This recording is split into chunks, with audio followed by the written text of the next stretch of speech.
Hello indie game fans, welcome back to I Dream of Indie. This is Ole Gamer Joe here with another review for you today as we look at Morbid, the Seven Acolytes on the Steam PC platform. This one will also be available on the Nintendo Switch, Xbox One, and PlayStation 4, priced at $24.99 and available as of December 3rd of 2020.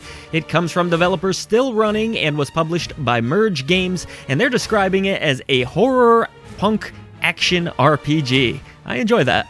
At any rate, Morbid the Seven Acolytes tells the dark, grim tale of the last surviving striver, you, a female warrior who is tasked with defeating the evil seven acolytes that rule this world. It is funny because yes, that story may sound cliche and generic, and yet as you explore the dark, disturbing world that is put on display here, it feels really heavy and important. Sure, it's easy enough to say that I'm gonna go deal with the Seven Acolytes, but actually doing it will involve some really fun combat, and a lot of it. There are tons of demons for you to take down in this game, and you'll do so with 25 different melee weapons. Everything from swords to two-handed weapons, they all create a unique feel for your character, and it's up to you to decide what feels the best for you. And if you thought you were just going to walk up to these baddies, slash away at them, and be done with it, well, it doesn't quite work that way. You have a dodge roll mechanic here that's vital to your success. Combat then becomes a delicate dance of rolling out of the way, striking at the right moment, and using heal items and other items in order to stay alive. You can easily equip these items to the directional pad for fast access. As blood wildly sprayed across my screen, I realized that, oh crap, I have a stamina bar here to watch out for as well, and be careful if that runs out,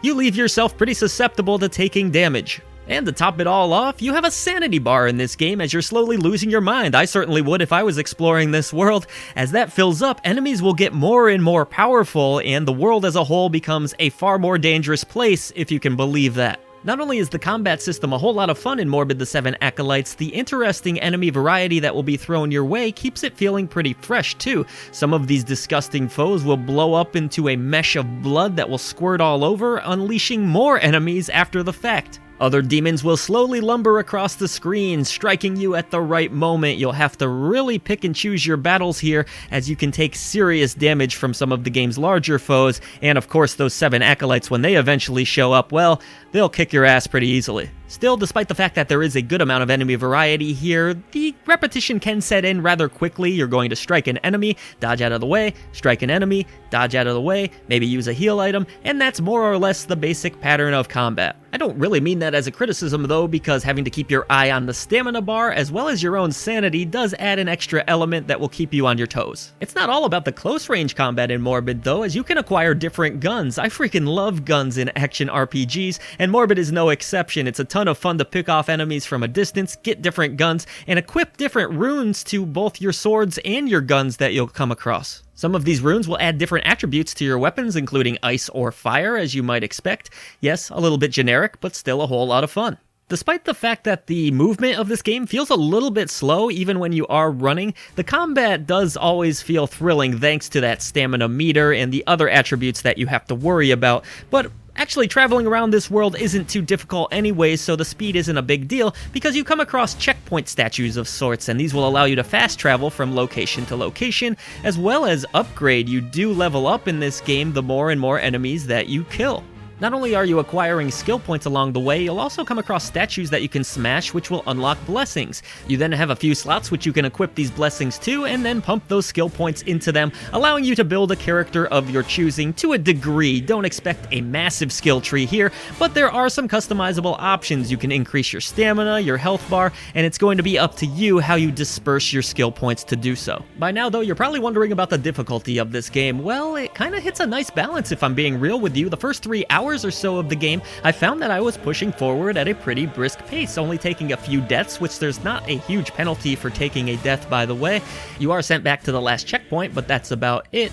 But at any rate, I think the game strikes a nice balance of being challenging, but not overly frustrating. Yes, some of the bosses, the acolytes that you'll come across after that 3-hour mark, are really difficult, and you will probably need to grind on certain enemies depending on your skill level, but for the most part, I found that the challenge here was manageable and fair. Fans that enjoy making progress in their action RPGs might welcome this news, while Souls fans or folks out there that enjoy the difficult grind and the slow challenge may be a little bit disappointed in that regard. Personally, I don't always like being stuck in one area, spending hours and hours trying to get out of it, so I was quite appreciative of the overall difficulty of this game. Either way though, you're going to hit double-digit hours on this one pretty easily, and that's due to the fact that there are side quests for you to take on as well. You might come across a villager in need, or someone who lost their worms and they need to go fishing. Fun little side quests, and again, the fast travel system here is so well implemented that it's easy enough to get around the world. Graphically, Morbid is disgustingly beautiful. What a fantastic looking game. The rain effects look excellent. The pixel art is gorgeous. There's blood all over the place. If you like bloody games, this is the one for you. Animations are wonderful. A lot of the areas still feel unique from one another, despite the fact that everything feels like one connected world. I think the art design is really top-notch. The morbid Lovecraftian demons that you'll come across are disgusting and gross and awesome to watch in motion. Lots of blood again, so if you like bloody adventures, you like dark, brooding settings and tons of rain, this is the game for you. But I think they've done an excellent job in terms of graphical design here, and that carries over to the soundtrack, which is outstanding. Beautiful orchestrated pieces, 18 of them in fact. You could argue maybe that it could have used a few more, but I was pretty happy with the different tracks that are represented here. They're all wonderful, especially when you're battling the different acolytes. Everything has a cinematic feel that really sucks you into this game world. The sound effects are equally impressive. Lots of slashing, of course, lots of gross noises as you destroy enemies. It all comes to life wonderfully here. So excellent job in terms of graphical presentation, and the audio design is also top-notch. Morbid the Seven Acolytes may not rewrite the book, or it perhaps isn't the most original title, but it learns a lot from its predecessors, and with that, it makes a really successful formula that worked better than even I was expecting. I love the look of this game. I thought that it played really well, despite the fact that the movement is a little bit slow. That could turn some players off. Didn't really bother me, but I just really enjoyed exploring this world, engaging with the combat, and trying to take down these seven acolytes, which is a lot easier said than done. On the whole, this is one that you're not going to want to miss out on if you love Lovecraftian flair in your games. If you like action RPGs and you like a whole lot of gore, Morbid the Seven Acolytes checks a lot of boxes.